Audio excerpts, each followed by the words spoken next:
ধনী হওয়ার দোয়া। আপনি কি চান আল্লাহ আপনার রিজিকে বরকত দান করুন? আপনি কি চান দ্রুত সম্পদশালী হয়ে যেতে? তাহলে আজকের ভিডিওটি আপনার জন্য।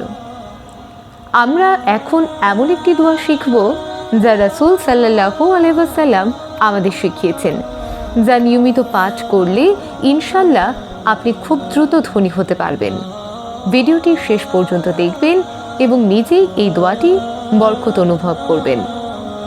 প্রিয় দর্শক, আল্লাহ তাআলা কুরআনে বলেন, যে ব্যক্তি তাকওয়া অবলম্বন করে আল্লাহ তাকে এমন উৎস থেকে রিজিক দেবেন যা সে কল্পনাও করতে পারবে না।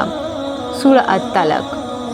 আজ আমরা শিখব একটি বিশেষ দোয়া, যা পড়লে দ্রুত রিজিক বৃদ্ধি পাবে এবং দারিদ্রতা দূর হবে। দোয়াটি হলো, আল্লাহুম্মা ইন্নী আসআলুকা মিন ফাদলিকা ওয়া রাহমাতিকা ফাইনাহু লা ইয়ামলিকুহা ইল্লা আনতা। অর্থ, হে আল্লাহ, আমি তোমার অনুগ্রহ ও দয়া প্রার্থনা করছি, কারণ এগুলো একমাত্র তোমারই হাতে রয়েছে। এই দোয়াটি পড়ার নির্দিষ্ট কিছু সময় রয়েছে, যা অনুসরণ করলে ইনশাল্লাহ দ্রুত ফল পাওয়া যাবে। প্রতিদিন ফজরের নামাজের পর 7 বার পড়ুন। প্রতি শুক্রবার জুমার আগে 11 বার পড়ুন। ব্যবসা বা চাকরির ক্ষেত্রে সমস্যায় পড়লে 100 বার পড়ুন।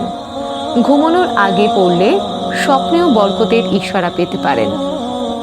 বিশেষ টিপস: দোয়া করার সময় পূর্ণ বিশ্বাস রাখুন যে আল্লাহ আপনাকে সাহায্য করবেন।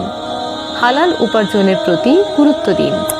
চেষ্টা করুন অজু অবস্থায় থেকে পড়তে। যারা ব্যবসা করে দিন দিন ক্ষতির মুখে যাচ্ছিল, তিনি এই দোয়াটি প্রতিদিন 100 বার পড়তে থাকেন এবং কিছুদিনের মধ্যে তার ব্যবসায় বরকত আসতে শুরু করবে। আল্লাহ আমাদের সবাইকে হালাল রিজিক দান করুন এবং হারাম থেকে বাঁচার তৌফিক দিন। সম্মান বাড়ানোর দোয়া। আপনার কি মনে হয় যে সমাজে আপনার সম্মান কমে যাচ্ছে? আপনি কি চান মানুষ আপনাকে সম্মান করুক এবং আল্লাহর কাছেও আপনার মর্যাদা বৃদ্ধি পাক? তাহলে আজকের ভিডিওটি আপনার জন্য। কুরআন ও হাদিসে এমন কিছু দোয়া রয়েছে যা পড়লে আল্লাহ আপনার সম্মান বৃদ্ধি করবেন ইনশাল্লাহ। আসুন আজ আমরা সেই দোয়াগুলো জানব এবং কিভাবে আমাদের আমল হতে হবে তা শিখব। প্রিয় দর্শক, ইসলাম আমাদের শুধু ইহকালে নয়, বরং পরকালেও সম্মানিত হওয়ার উপায় শিখিয়েছে। কুরআনে আল্লাহ তাআলা বলেন, তুমি যাকে ইচ্ছা সম্মানিত করো আর যাকে ইচ্ছা অপমান করো, সব ক্ষমতা তোমারই হাতে। সূরা আল ইমরান। এই আয়াত থেকে বোঝা যায় সম্মানের মূল উৎস আল্লাহ তাআলা। তাই আমাদের উচিত আল্লাহর নিকট সম্মানের জন্য দোয়া করা এবং নেক আমল করা। হাদিস থেকে শিক্ষা।